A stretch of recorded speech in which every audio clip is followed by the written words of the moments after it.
అందరికీ నమస్కారాలు.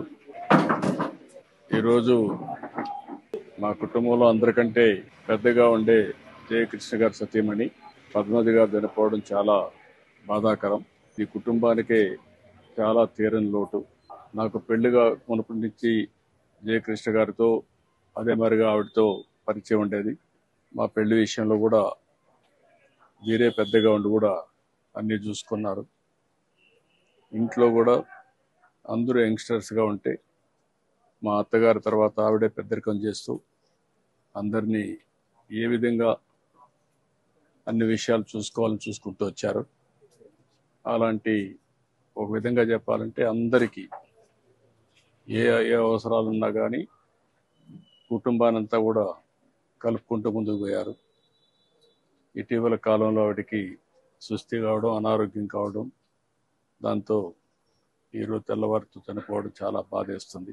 ఓసారి అందరికంటే జయకృష్ణ గారికి కూడా చాలా తీరని లోటు ఇది. ఓసారి ఈ వయసులో ఇలాంటి రావడం చాలా బాధేస్తుంది. కానీ ఇది ఇలాంటి సమయంలో నా బావగారికి అయితే ప్రగాఢమైనటువంటి సంఘీభావాన్ని, సానుభూతి తెలియజేస్తూ దేవుడు ఆయనకి అన్ని విషయాల్లో ముందుండాలని కోరుకుంటున్నాను. నాకు ఈ కుటుంబంతో పరిచయం అయింది మొట్టమొదటిసారిగా ఈయన నాకు పరిచయం అయింది ఒక సినిమా ఎగ్జిబిటర్గా. నేను అప్పుడు సినిమాటోగ్రఫీ మినిస్టర్గా ఉంటే ఫస్ట్ టైం నా దగ్గరికి వచ్చేవారు.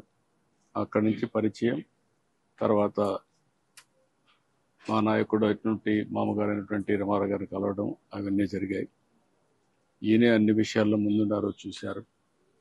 అలాంటి వ్యక్తికి ఈరోజు రావడం చాలా బాధేస్తుంది. ఏదేమైనా మేమందరం అండగా ఉంటాం.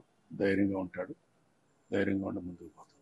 ఇది ఎవరూ తీర్చలేని లోటు, చాలా బాధాకరమైన సంఘటన. తలుచుకుంటే ఒకసారి చాలా బాధేస్తుంది. ధైర్యంగా ఉండడం తప్ప వేరే మార్గం లేదు.